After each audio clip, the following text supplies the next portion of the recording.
In today's episode, we're thrilled to introduce Marisa Moon, a wellness expert and intermittent fasting coach who is revolutionizing the way we approach health and nutrition. Marisa's journey began with her own personal health struggles, sparking a deep passion for holistic wellness and nutritional healing. Through her platform, Marisa Moon Wellness, she shares a wealth of knowledge and experience, guiding individuals on a transformative journey towards optimal health and vitality. Marisa recently released her new book, Not So Fast: The Smarter, More Gradual Approach to Intermittent Fasting Benefits That Last, which delves into her proven reset method for intermittent fasting. In this highly anticipated read, Marisa empowers readers to ditch the dieter's mentality and embrace a fasting lifestyle that feels natural and sustainable. With her relatable coaching style, Marisa explains how to gradually train your fasting muscles, reduce carbs effortlessly, and focus on nutrient-dense foods for lasting results. Complete with organized food lists, flexible weekly plans, and guidance to troubleshoot common mistakes, Not So Fast equips readers with the tools to overcome self-sabotage and make intermittent fasting a rewarding and life-changing habit.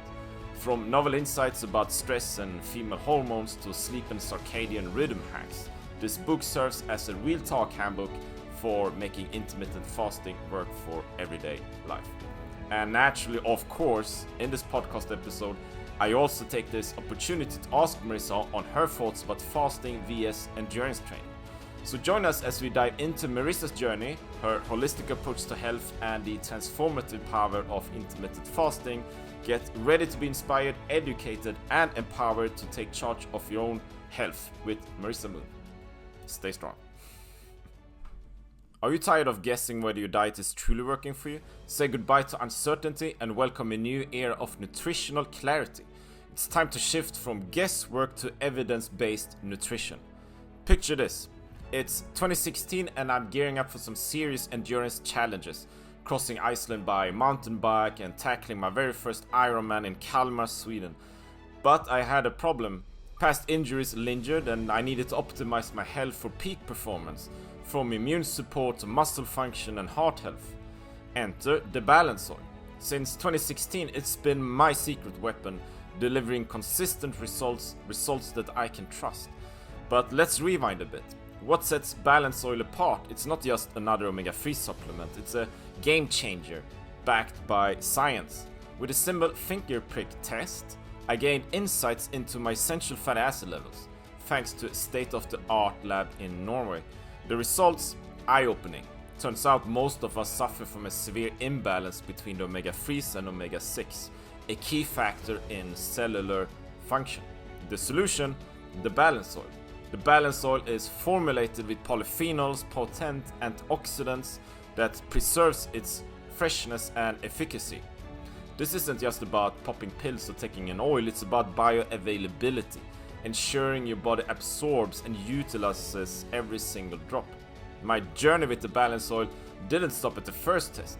With regular follow-ups, I've been seeing my ratios improve, paving the way for optimal health and performance, and now I'm thrilled to share this life-changing product with you. So are you curious about your own levels, if your diet works? Take the guesswork out of your diet and discover the balance oil. Plus, as a premier customer, you enjoy exclusive discounts up to 60% and personalized supports from your truly. Ready to unlock your full potential? Click the link in show notes under balance oil and test-based nutrition and join me on the path to better health.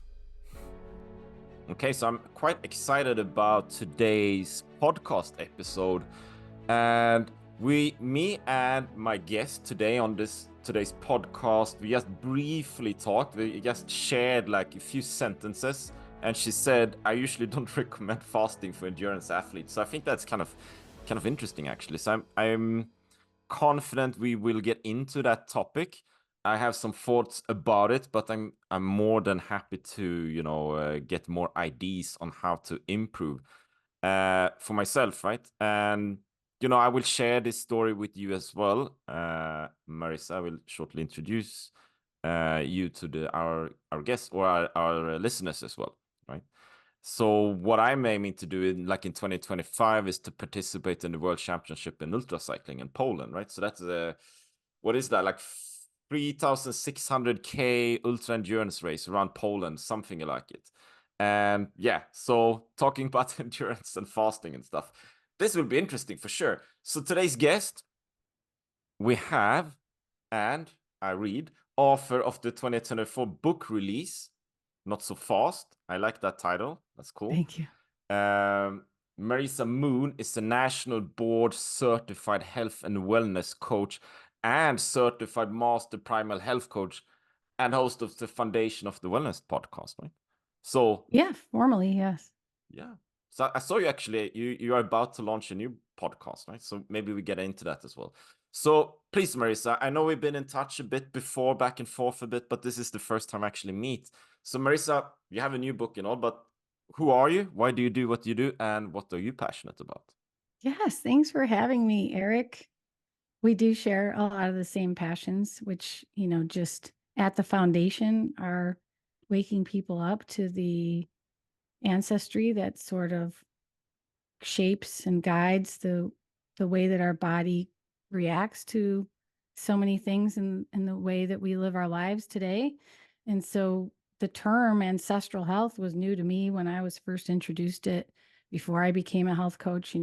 Ancestral in general, I think is a term a lot of people don't think about, but it's so fascinating when you just take a moment to really think about the way our bodies are designed and how much that is predetermined by, thousands of years ago when humans were evolving more than we are at this stage in life. But our world, our way of life is evolving so rapidly that our bodies can't keep up.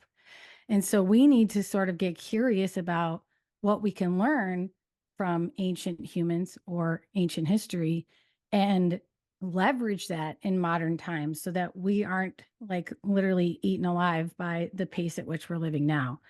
And so, I'm a city girl. I'm not exactly like Primal. I live in the woods now because I'm trying my best to like bring more of these elements into my life to Yeah. promote a good health span. A lot of people think about lifespan.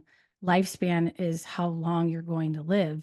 But what if your last 20 years suck and you're like in diapers and like, miserable and you just have no quality of life? So health span is the amount of time you're alive during which you're healthy.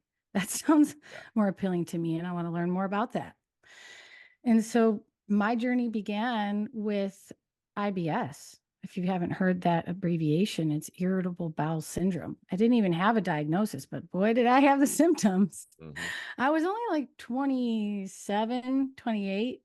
And I was like, what the heck is going on? I cannot even believe that this is happening to my body because it was humiliating. I was dating and I married the guy I was dating at the time, got through it. But I was, just really grossed out by my own body. And I was keeping it to myself because I found it too embarrassing to speak about. And I was like, something in me knew it could be remedied with food, something to do with food. I knew like, so I just started looking up podcasts, and this was, man, freaking 13 years ago. But I am so lucky I found this podcast where these women were talking about food sensitivities and the gut microbiome and all these things I never heard about before. And I'm Italian. I'm a foodie. I love food. My family goes way back. Both sides of my family from Italy and a bunch of restaurateurs. And so it was absolutely jarring to hear that gluten sensitivity is a common thing today. And I was showing all of the symptoms that they were talking about that are most common with a gluten sensitivity. And so I just got fed up enough to finally try giving up gluten. I didn't tell anybody because I was like, literally, like, this is madness. I cannot give up gluten. And immediately I experienced such relief from my IBS symptoms and practically reversed that condition alone from going gluten free. So I have non-celiac gluten intolerance, and just learning about that and what I can do to heal my gut and how that is, connected to my brain. I also have ADHD. I just became endlessly fascinated about why are we not asking more questions about what's in our food? Why are we not looking out for ourselves because nobody's looking out for us. Yeah. And, I was naive. I'm always going to have a little bit, a shred of naivety in myself because that's my personality. But I woke up. I finally woke up. I started food blogging about my gluten-free recipes and about the paleo diet.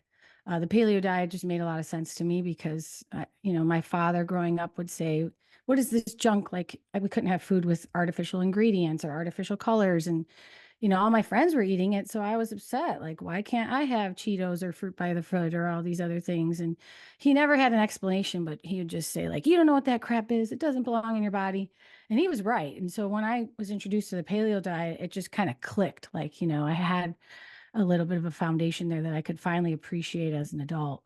And over time, I had the courage to become a health coach. And fast forward a bit, when intermittent fasting came into my life, I'm the last person I would ever think would become a fasting coach because I love food, you guys. Like that's the point I want to get Yeah. across. Like Really. food is a hobby to me. I went to culinary school just for fun. And I went there when I had to be gluten free. Imagine that. I think food is just one of life's greatest pleasures. And the fact that I fell in love with fasting is just remarkable. But once you've integrated fasting in your life in any capacity with any success, you fall in love with it too, because it's an absolute necessity that most of us have been living an entire lifetime without. Yeah. So I first had the courage to try fasting because of my ADHD, actually. So most people try it, because they want to lose weight or Uh-huh. because they Yeah. think it's going to make them Superman.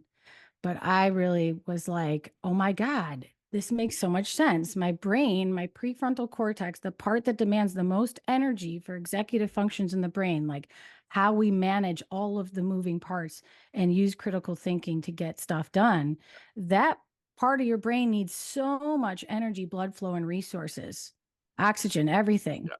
But if I'm digesting, the digestive system is made up of 9 different organs, you guys. Like digestion can be going on for so long, like longer than a day, like it is an energy intensive process in itself. And so I was like, oh my God, as soon as I eat in the morning, I'm like demanding all of my energy to my digestive system. And I could feel my brain just check out. Yeah. Like, I'm not going to get any more work done. Just forget it. I need a 2 hour break. Yeah. And so I decided intermittent fasting makes sense. I often forget to eat breakfast anyway. Mornings are hectic. And it was just a perfect fit. But I wasn't following any of the rules. I wasn't doing intermittent fasting the way everybody says you got to do it. I wasn't rigid. I wasn't routine. And that's when doing that long enough and I heard all the horror stories about people fasting and feeling like crap. I was like, I think they're doing something wrong. So I just started sharing my method, which was, you have to take your time and train your body for it like you train for sports or train for an athletic endeavor. I mean, you are training your metabolism for this and your mindset around food and meal times, your schedule. Like there's just so many endless variables that Yeah. influence whether or not you're going to feel great while you're fasting. Mhm. And that's why I ended up writing the book, Not So Fast. Yeah. Ultimately, I learned after coaching people about intermittent fasting since 2018, I learned everybody just wants to dive right in and lose the weight or, achieve greatness, Yeah. but they don't realize they're actually stepping on their own foot and making progress less likely to occur because they're taking on too much too fast, too soon Yeah. for their circumstances. Cool. Yeah, I'm still, I kind of got stuck in. Thank you for sharing, Marisa. Very lots of value, lots of value. I think I got stuck got stuck in at the very beginning. Like Okay, let's go Italian back. liking pasta, like Italian pasta, So I can relate a bit. Like my mom is from Spain, so like the pasta is it's not big in Spain, but you have lots of bread and all of these things, right? So yeah, so like kind of changing your diet or taking away sort of certain food items from your diet, some things you grew up with, that can certainly be a challenge. So also listening to your story as well, I'm kind of curious.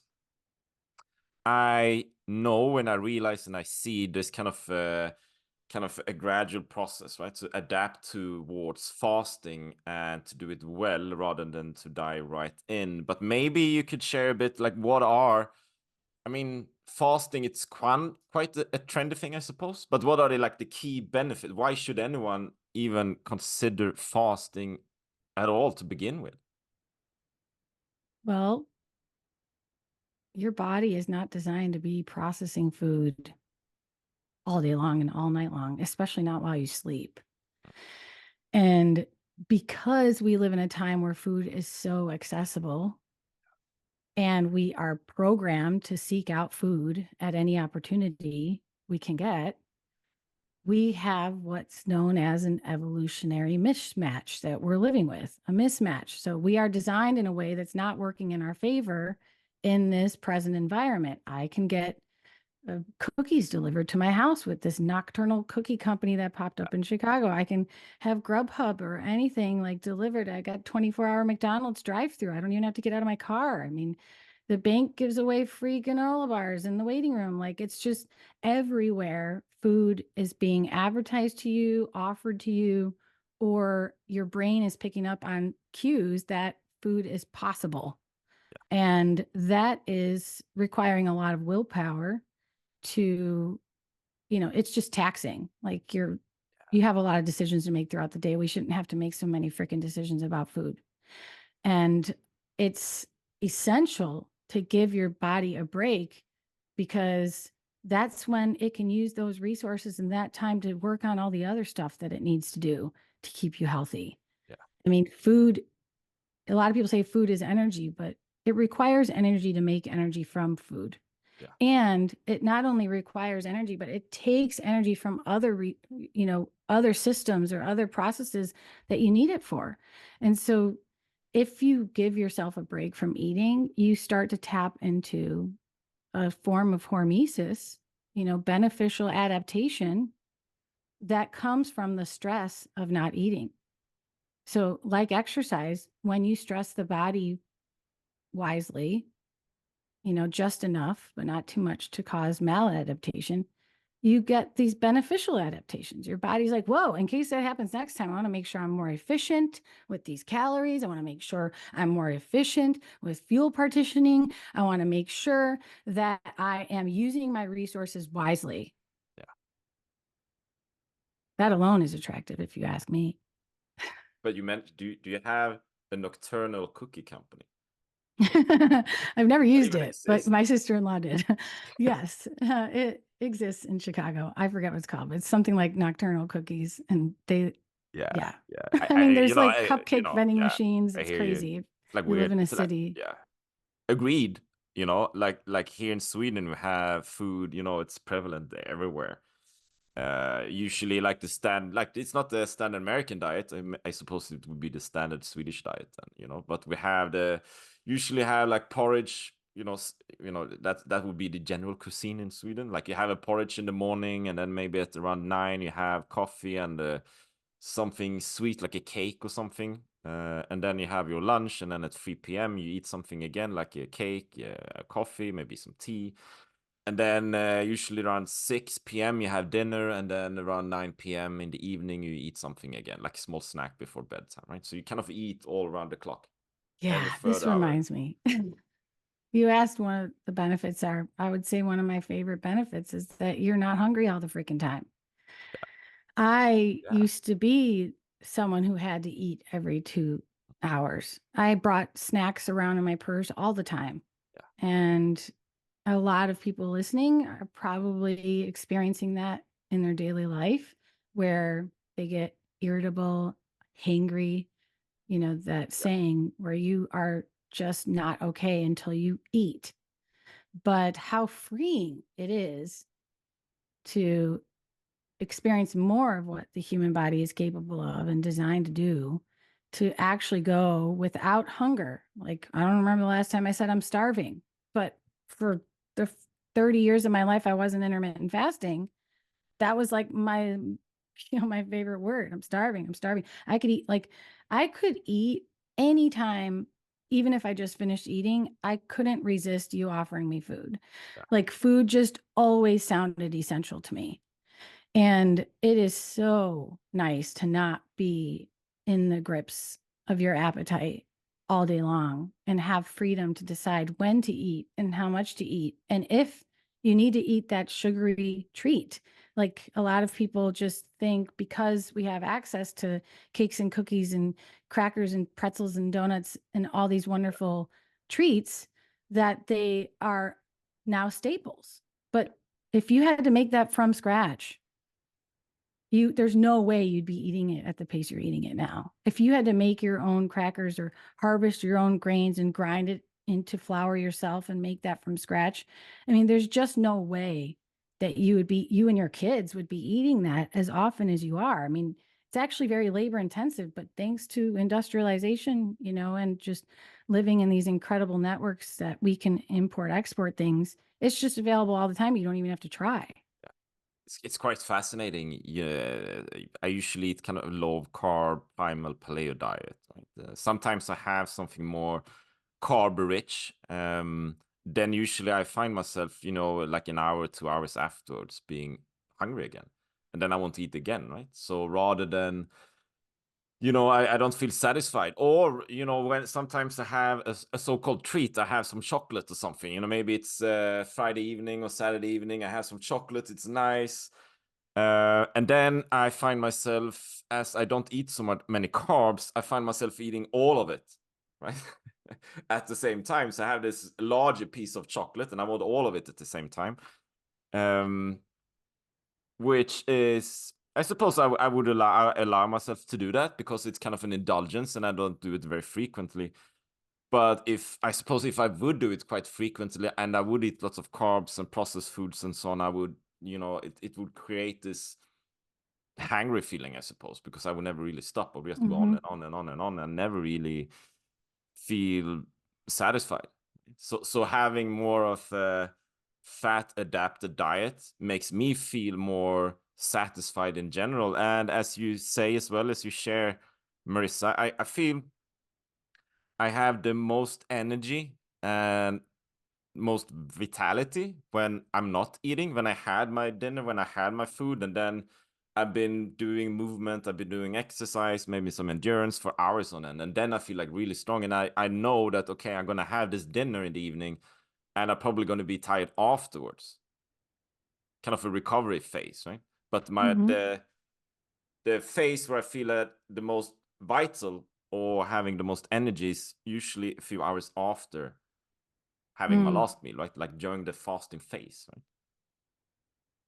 That's cool. Yeah. I mean, your experience is unique, maybe not to your listeners, but just for the average person, how much you put your body through or see what your body is capable of just reveals so many cool cycles and patterns that you can leverage to make, sense of things in a more cyclical way.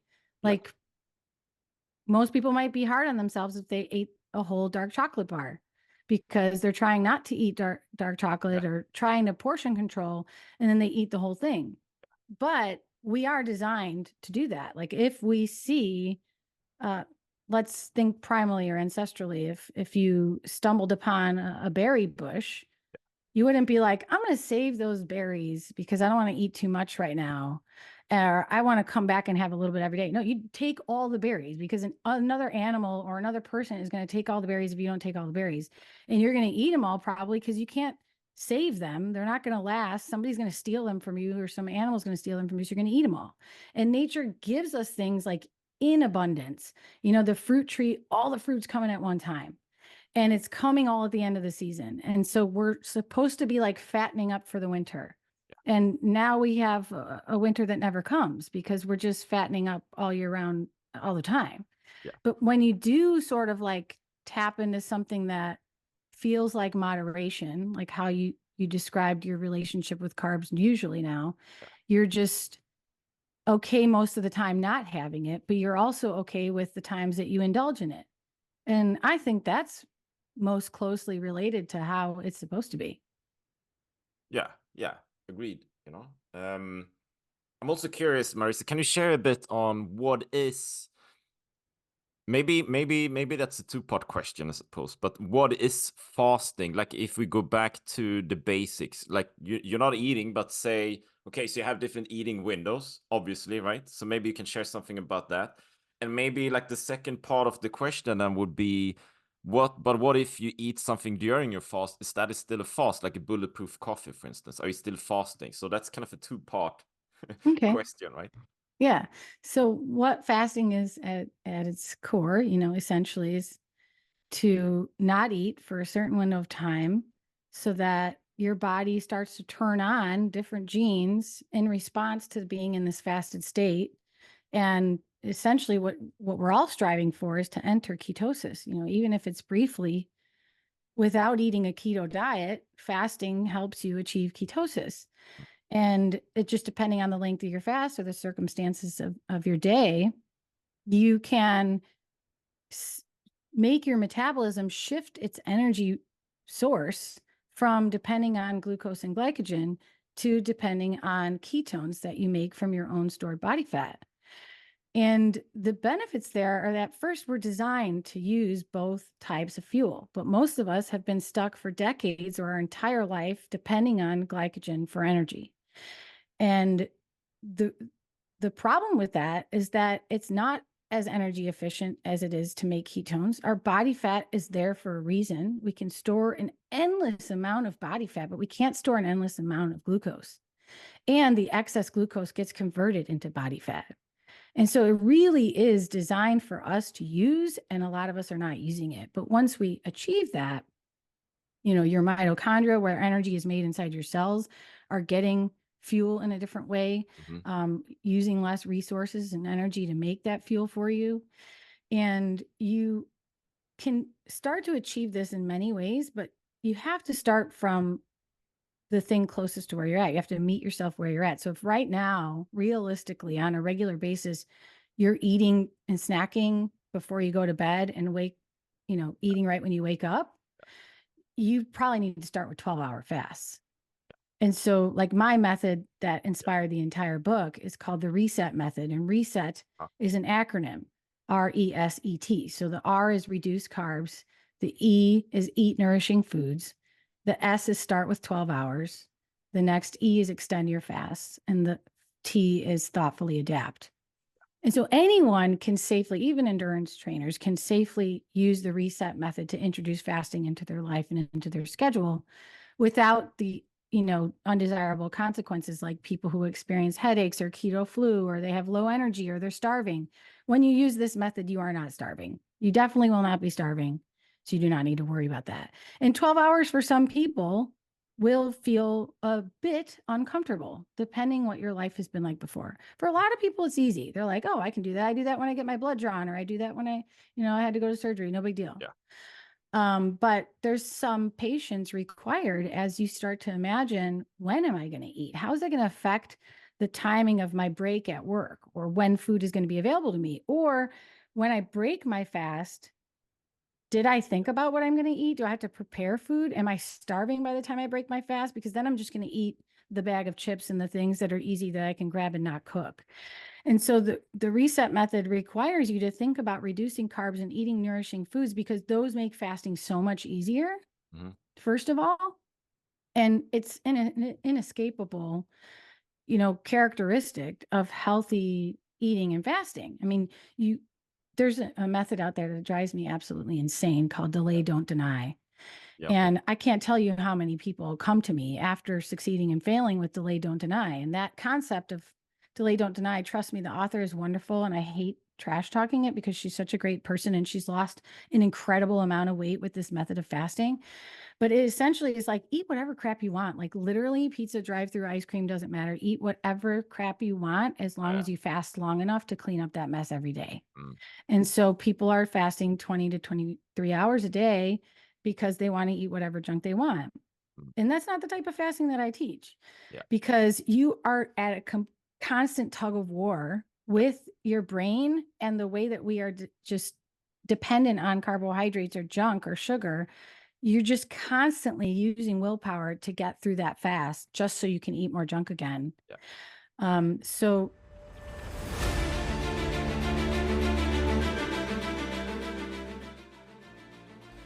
Welcome to Endurance Unleashed, the ultimate coaching program for athletes ready to take the performance to the very next level.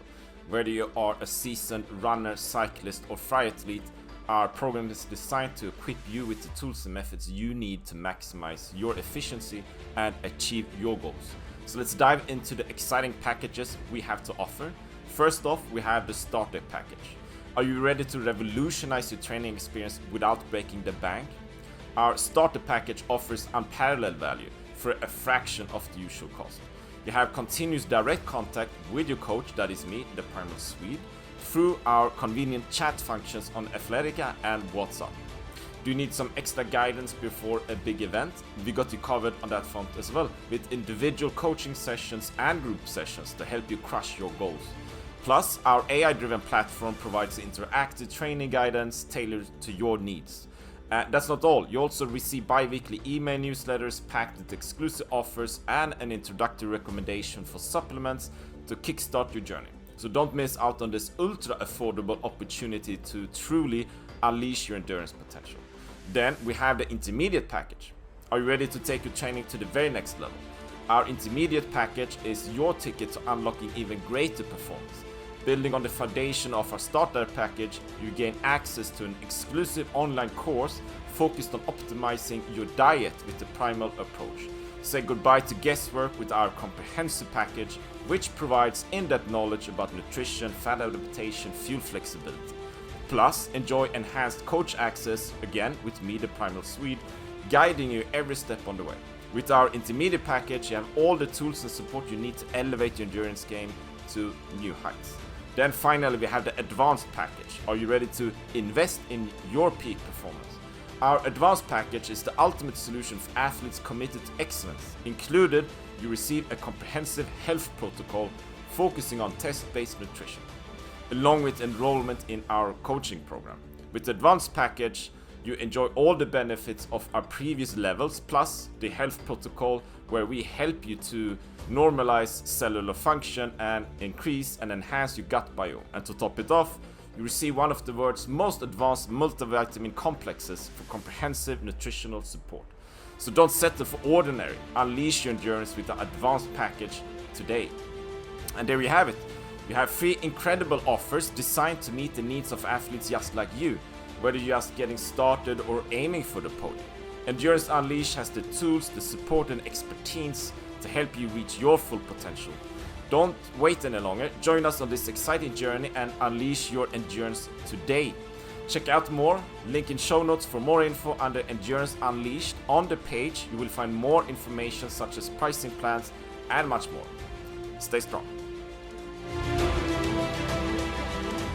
When you start to reduce your carbs, and you don't have to go keto low carb, all of this requires some patience with yourself as you figure things out.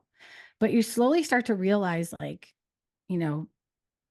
your observations about food options change. Your relationship with cooking or accessing food will change.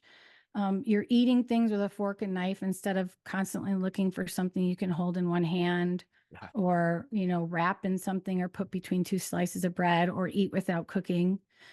It takes time to make those types of changes, even if we're not talking about, I want to fast 16 hours or I want to lose weight. Like, it takes time to make changes with your diet when we've had a lifetime, building these assumptions that food looks like this on a plate, that, it's not stir fry if it doesn't have a half plate full of rice. You know what I mean? And there's a lot of cultural, resistance there, because some of the things are extremely important to us that bring us a lot of joy, like the pasta that I was talking about. Am I saying that I will have a life without pasta? No. But I need to reassess the role that pasta plays in my life, and the role it plays in my enjoyment of this life. And so if I really get back to what you asked me, and we're talking about like the fasting window or the eating window, and the second part of your question was like, if you can make exceptions during the fasting window. First of all, I will say that I don't use the word eating window, because I think that sets you up for self-sabotage. Eating window emphasizes that you can eat anytime you want, as long as it's between these bookends. So in the fasting world, everyone listening, if it's kind of new to you, you're going to hear 16-8 fasting or 18-6 fasting. Like this is what we all need to achieve to get the benefits. 16:8 or 18:6 is the first number is your fasting length, and the second number is the hours in the day that you can be eating. So 16:8 would be 16 hours fasting, 8 hours you could be eating in. But the trap is, if you think of it, your eating window, you are literally like, my eating window's open so I can eat whenever I want. So people are snacking and picking and snacking and picking and grazing and snacking through the entire window. Great And hours. and they're not thinking about a meal. They're just thinking like, it's my eating window, I can eat. And it's just like dysfunctional. I mean, it really gets in the way of you making lasting changes or finding something that is sustainable, because you're not going to just be eating granola bars or hummus and carrots like intermittently, like through this 8-hour eating window and call that a healthy diet. You need to think about the macros that your body needs and start with protein, first of all. And, there's a ton of misinformation out there regarding protein and its role in your body and in your potential health span. But we know we have plenty of research, human studies that show that if you eat more protein, especially in that first meal of the day, you are less likely to overeat the rest of the day. And it is incredible what it can do to prevent that snacking all the time if you've had enough protein. And you have to work your way up to it. It's not that easy, but that's where hacks come in handy. So Yeah. you asked about if you can make exceptions. Well, absolutely. For athletes, I always tell them exceptions, because some people come to me determined to fast and I'm like, it's really not for you right now, but they want to do it. And as a coach, I'm here to support you and to find ways to make it work. And so if you want to be fasting and you come to me and you're like, I run 5 miles every morning and I run 11 miles on the weekends, I'm like, okay, we need to come up with a modification to this fasting plan. And one of that is like amino acids. We need to supply your body with essential amino acids to support the fast, but also to support your training. And Yeah. so, you need to eat a meal with carbs the day before that training is going to happen. So your last meal of the day before your training, you would intentionally add more starchy carbs. So you're filling up your glycogen stores. And then during or before your endurance activity, you are taking, like, Kion is a brand, getkion.com, that I recommend a lot, because they make essential amino acid powders and capsules. And all the other stuff in the fitness world, they're going to talk about branched chain amino acids, but that's not nearly as sufficient as if you were taking essential amino acids. And this brand in particular increases the leucine, because that's what we really need to optimize when it comes to the ratios of these building blocks, amino acids, that are going to prevent muscle loss. When you're doing all that, endurance training, you want to prevent muscle loss and provide your body with those building blocks so it doesn't take it from your own tissues in order to meet your demands while you're fasting. Yeah. And so if we know we've got the glycogen stores filled up, and we know we've got essential amino acids we're like dripping into our body before or during training, then we can feel pretty confident that, there's a happy place we can meet at where you're getting benefits of fasting, but you're not wasting away your training in your body. So that's fascinating. I will say sometimes I can, I'm a certified primal health coach as well and doing endurance and stuff. But with that said, I can sometimes feel a bit confused about the combination of fasting and endurance training, right? Because if usually I wake up, I have no breakfast, I have like a coffee with butter in it, and then I have my first meal around lunchtime, and then maybe the last meal around 8 to 7 p.m. in the evening, maybe sometimes later, sometimes earlier. And sometimes I do like a 24-hour fast and so on, right? What I see is if I add say all the calories, I don't, get a lot of calories into my system, right? Meanwhile, I do lots of endurance training, like running, cycling, going to the gym. I average today, like these weeks, I average between maybe 6, 7, 8, 9, 10 hours of training a week. So that's kind of a substantial amount, right? And so I understand the importance of fasting, but sometimes I can also feel quite fatigued, right? Mm-hmm. Like I don't have enough energy, like something is missing. Mm-hmm. And as a part of the podcast as well, and for the listeners as well, Like we want to find kind of our own human potential, like see and try and test stuff, right? To figure out what is going on. So I've been, working a lot and testing and experimenting with sleep and fasting, obviously, and diet and so on, right? So kind of maybe I would be curious to hear your input, your thoughts on this as me as an example, then maybe, as an endurance athlete as well, if you have I some. think it's important for athletes to look at their life Yeah. sort of like in a calendar view, seasonally, if you will, cyclically. So you can think about like off season, on season, or leading up to a race, post race, because there are so many opportunities like hidden in there. Yeah. But it cannot be, as structured as you would like it to be. And so things that come to mind are, firstly, we have to accept and respect that fasting would normally, like historically, ancestrally, work with a high activity output in this like feasting, fasting sort of fashion. So it would be like, I'm trying to catch this animal and I'm exerting all this energy and I'm hunting and I'm, for days I'm going without food and I can't find it. And then I finally find it and I feast. Yeah. And there might be times where you're just exerting a lot of energy. Say it's a season and hunting is very easy and you're just catching stuff every day. But even just catching something and bringing it back to your tribe and, carrying the weight of this catch and then like skinning it and gutting it and doing all this stuff, like there's just a lot of exertion involved. So celebrating with a feast post exertion makes the most sense evolutionarily. And then, on the days when you are not training, assuming you're not in critical recovery mode, on the days you're not training, that would be the time it makes the most sense to fast. Like I didn't really find anything and resources are scarce. And so I'm not going to overexert. Like our brain would normally protect us from overexerting ourselves because it would say it's not worth it. You can watch like animal chase videos where the, mountain lion is hunting the deer and it's going to stop like mid chase because it's like, this is not going to be worth it. Yeah. If I exert too much more energy, I'm going to waste away and I'm going to die.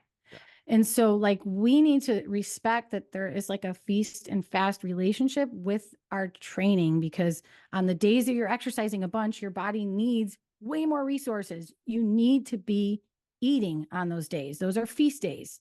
But on the days that you're resting, those are the days you have a longer fast. So like the combination of like doing like say a longer fast, like a 24-hour fast and exercise. Maybe not high interval Yeah, training, like high that's intensity, maybe low key, but still that's maybe not it's too counterproductive. counter. Yeah. It's not to say that you should never do that. Yeah. I'm just saying that's like experimenting with your own body. Yeah.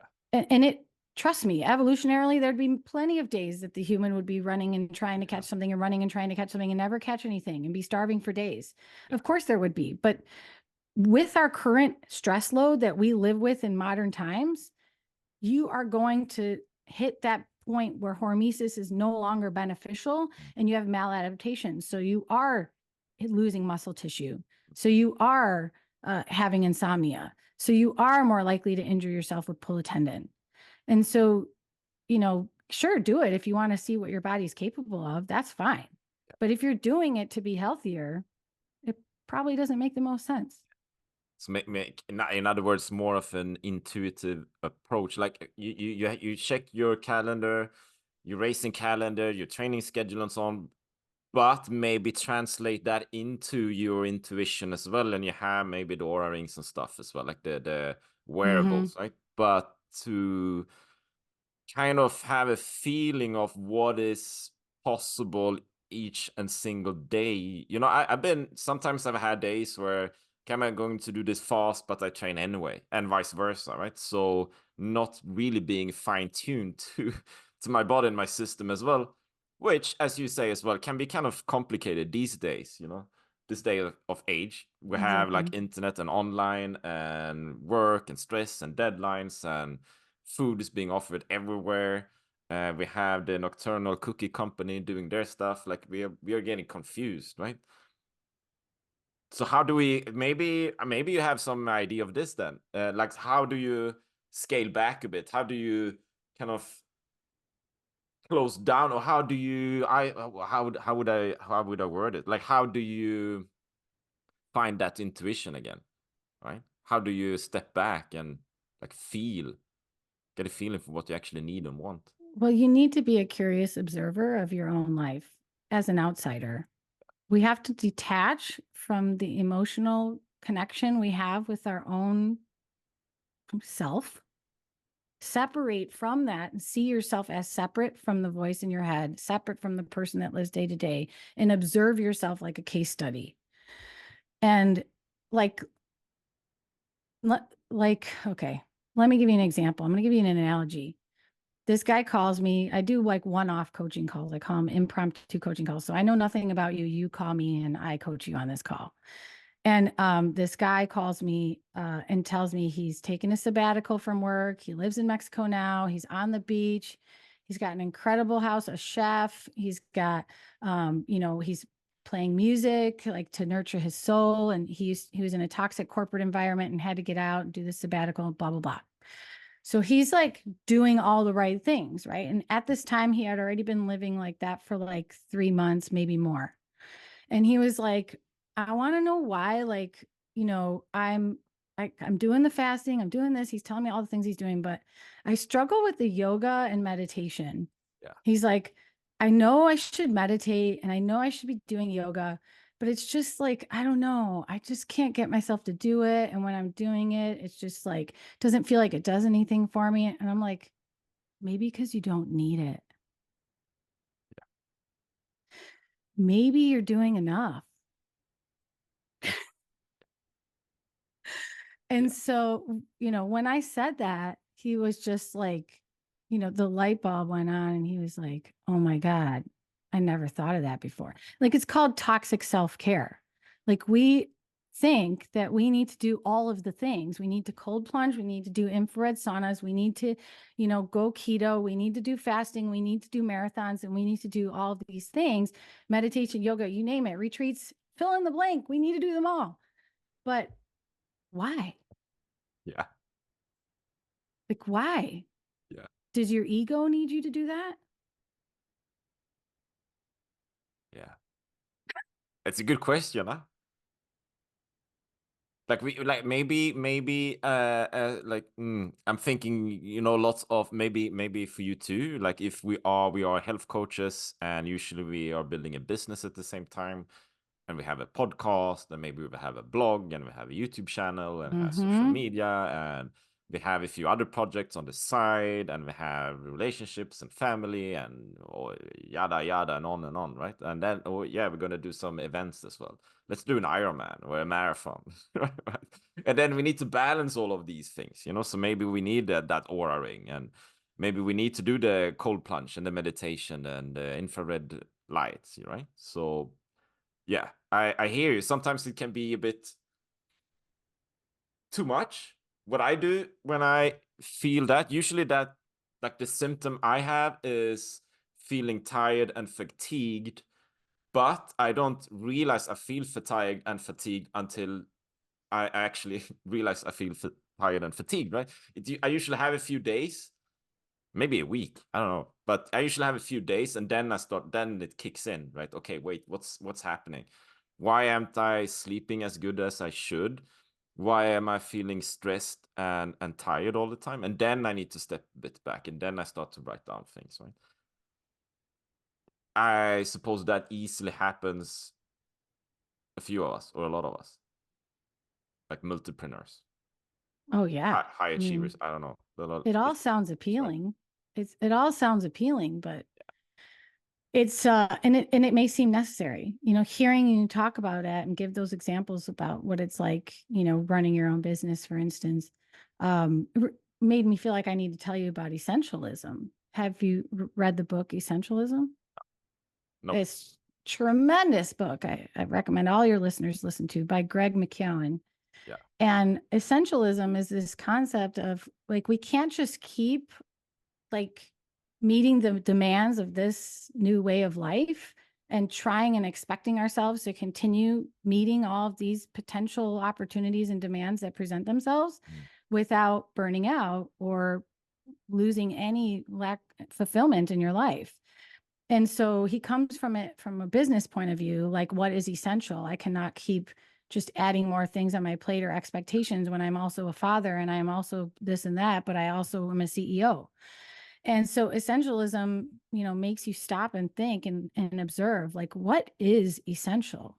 What would I take on again if I was asked to do it again? Like, what would I hold on to with the firmest grip if everything else was ripped away from me? What is the one thing that makes the other things better? And so, hearing you talk about all of the health things that appeal to you makes me wonder what is essential. Yeah. What is essential to your personal fulfillment? What is essential to your quality of life on a daily basis? Yeah. And what is most detrimental to that? Yeah. And really, I think we have to imagine, why do you feel like you need to do more? Yeah. Is it because you want to see what you're capable of? Or is it because other people are doing it?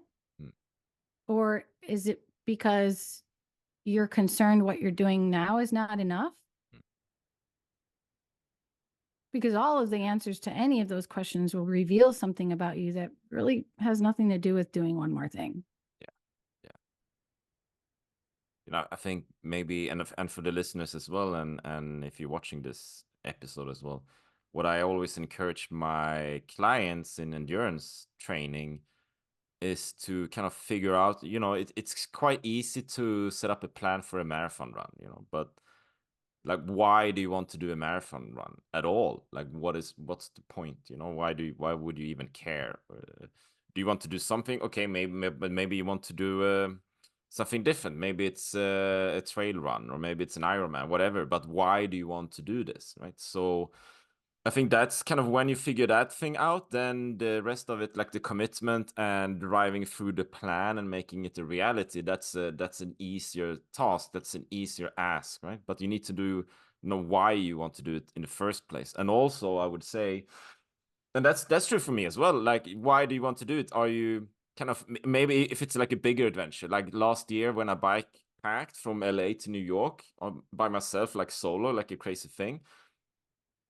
I could ask myself, or I did ask myself on similar adventures before, am I fleeing away from something, or am I running towards something, right? So those are two very, very separate things. Yes. And yeah, and Maris, I think it took me a few years to figure it out, like kind of what I really wanted to do. And now I feel like this is what I want to do, like the bike packing and endurance stuff. But with that said, and maybe you can relate, all the listeners and the viewers on YouTube and so on, you have your core mission, your core assignment. This is what you're passionate about. This is what you want to do. But then all around it, you have all of these other stuff going on as well, right? Business building and social media and yada, yada, yada. And that is the tricky part, to keep that balance. So essentialism, but add it to the show notes. Oh my God. I go back to it over and over. I mean, it's really just helped me so much. It's kind of like if you watch one of those shows about like becoming a minimalist, like, do I need this much clothing or this much stuff? It just kind of like helps you look differently at things when you want to buy it, or if you, are cleaning up. Essentialism does that for me in every way. I will say though, it's important that your listeners understand that just like exercise, fasting is something that induces hormesis, which I mentioned earlier. So these are all hormetic stressors, and they can prompt beneficial adaptations, which would qualify it as hormesis. And there's a lot of things that are hormesis inducing. And that's kind of why I'm bringing this up now, because you've talked about a lot of things that induce hormesis, but when we stack too many, I call it stress stacking, you're going to get closer and closer to that tipping point or that threshold to where you no longer adapt in a way that is beneficial, but you see maladaptations. And so we've got exercise, that's one. And there could be many forms. There's blood flow restriction training, HIIT exercise, weight training, all different types of hormesis inducing exercise. We've got fasting. We've also got calorie restriction alone. We've got ketosis. So those are 3 different types of hormesis. We've got antioxidants. So, introducing things like quercetin or resveratrol, like compounds that are in food that now people are taking as an isolated supplement. It's to, some of those benefits come from inducing hormesis inside your cells. But there's also cold plunging, hydrotherapy. I mean, what do you call those? Cryotherapy. Yeah. Contrast therapy, infrared.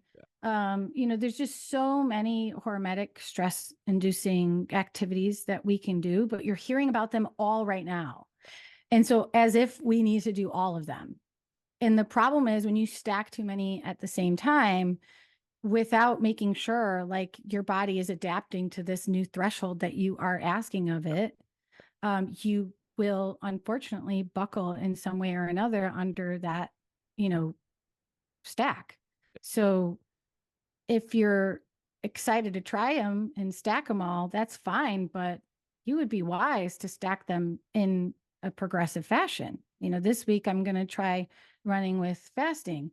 Oh, if that goes well, then maybe, next week I'm going to try running with fasting, but after being low carb for 3 days. Then the next week you're like, I'm going to try running with fasting followed by a cold plunge. Like if it's going well and your readiness score on your Aura ring is saying go for it, then maybe you keep stacking, because you will adapt, but you only will if you give your body an opportunity to do so.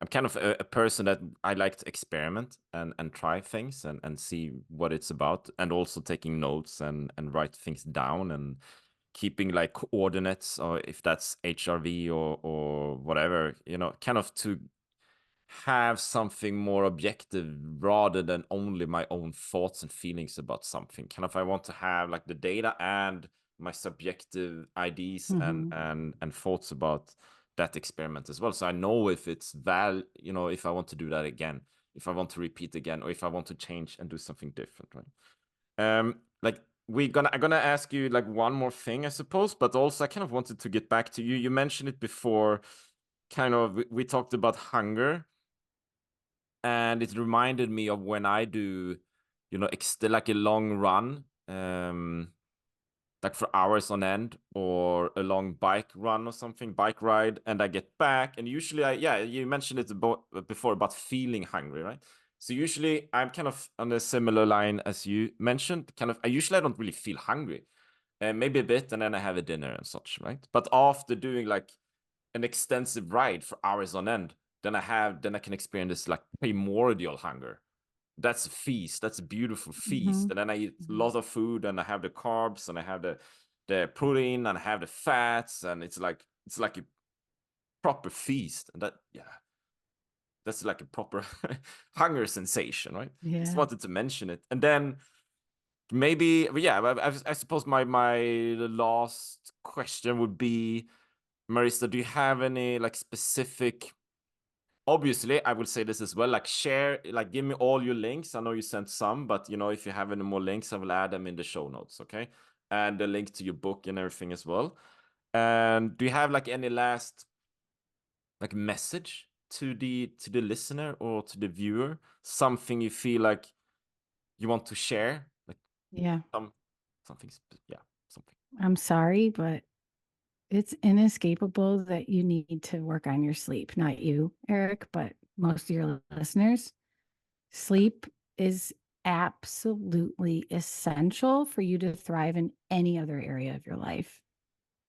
It is wild that we are programmed to fall asleep and go in partial paralysis for so many hours a night.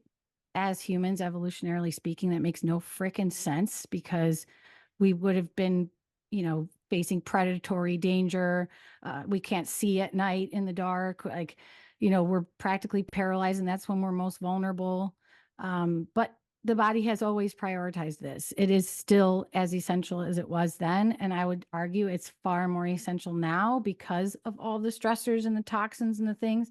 And so you don't want it to be true, listener. You don't want it to be true, but you absolutely have to fix your sleep.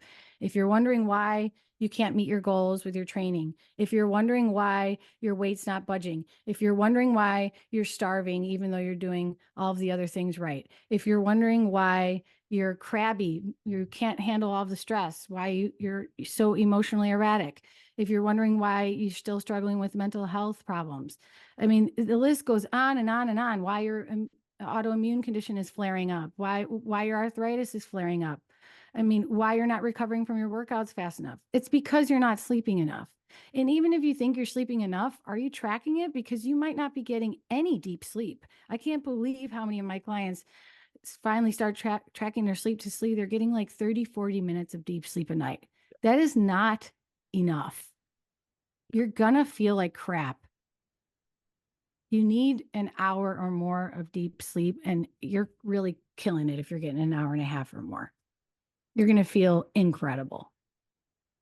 And it's in my book, Not So Fast. You guys got the book right here too. I might as well show if anybody's watching. Good. I mean, there's a whole part of the book dedicated just to sleep. I'm like, I'm sorry, but your metabolism is not going to be functioning properly if you're not getting good sleep. Your hormones and those neurotransmitters that tell you to eat more are going to be haywire if you're not getting enough sleep. Like, it's absolutely essential. So that's what I wanted to share. That's the final message. I'm going to sleep early tonight, that's for sure. Yeah, I wouldn't dare otherwise. Thank you, Marisa, for being a guest on the podcast. And great to have you. Great to have you as a guest on the podcast. Awesome. It's so nice to be here and finally get to chat. Thank you, Eric. And that is the wrap up for today's episode. Thank you so much for tuning in. You can find me on all main social media platforms such as Instagram, Facebook, TikTok, even on LinkedIn under the Primal Swede. Okay, so follow me there for behind the scenes content from the podcast, but also where I share more info about nutrition, fitness, endurance, bikepacking, and all of these things, adventure, right? About the podcast itself, make sure to subscribe and follow the podcast. I'm on all main podcast platforms like iTunes, Spotify, and so on, okay? If you're watching this on YouTube, make sure to subscribe to me on YouTube as well, so you don't miss anything else I put on my YouTube channel. Okay. So now to finish this off, I really hope you got value and inspiration, and just one final thing, stay strong, kick ass, and be a beast, my friend. Go after your dreams, chase your dreams, never give up. Cheers, bye.